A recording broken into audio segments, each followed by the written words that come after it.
Do you want to get dinner on the table 20 minutes after you get home and have it be delicious and healthy? Probably so, right? At least I do. Well, Ange Britcher from the blog Eating with Ange is here to show us how to make one-pan pasta. Best part, less cleanup, less dishes. That is my #1 reason for making this. Like, this is our recipe that we make. Yes, after a day trip or after a long day at work.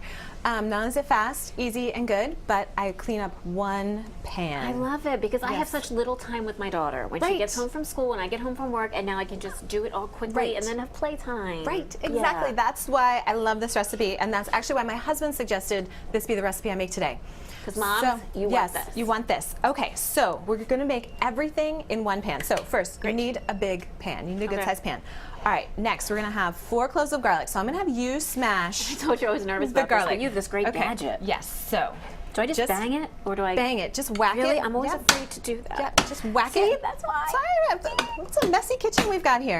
All right, well, so it we're is going to now. do 2 more cloves of that, and we're going to put it right here in the pan. Okay. Well, I have to peel the skin off, right? Take the peel. Sorry, you're going to smell like garlic at the end. Oh, I love garlic. I have a whole onion here that's really thinly sliced, so I'm going to throw that in my pan.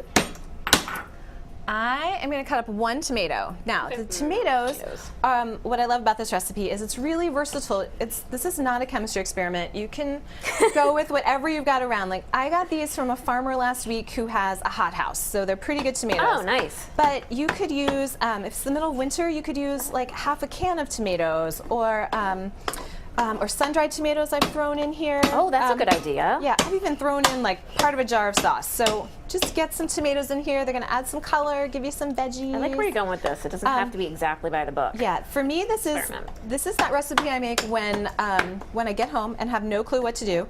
I can just kind of take a trip around my kitchen and see what's in the pantry, what I've got. Fridge. Yep. So we've got an onion. I'm really focusing on this. I think we're good. Okay, we are I just wanna appropriately make sure smashed. I think we're really good. So we'll throw the garlic in. Okay, and then I'm going to add a little bit of salt.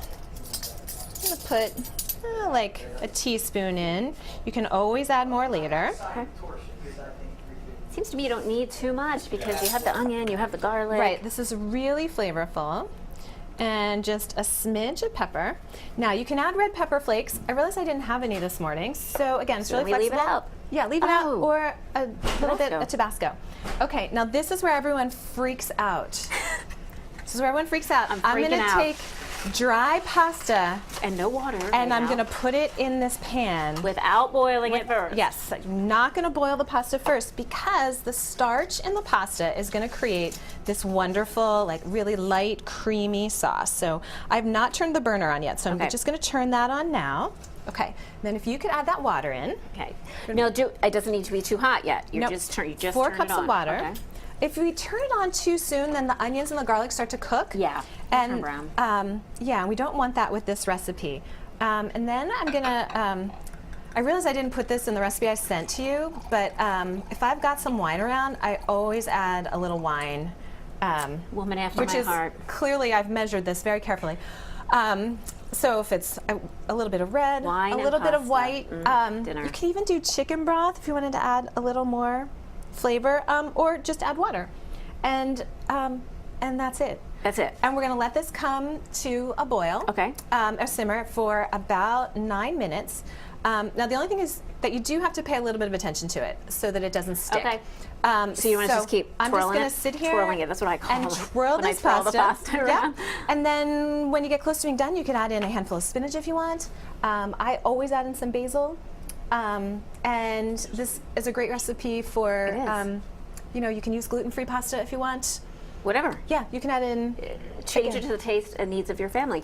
So we may go to an ABC special report during this half hour. If we don't, we are going to come back at the end and kind of see what this is doing at the end. So Ange, good to see you. Hopefully we'll see you later in the show. And on the screen, you can see all the ways you can meet Ange for more recipes and learn more about her. Thanks, Ange. We'll be right back.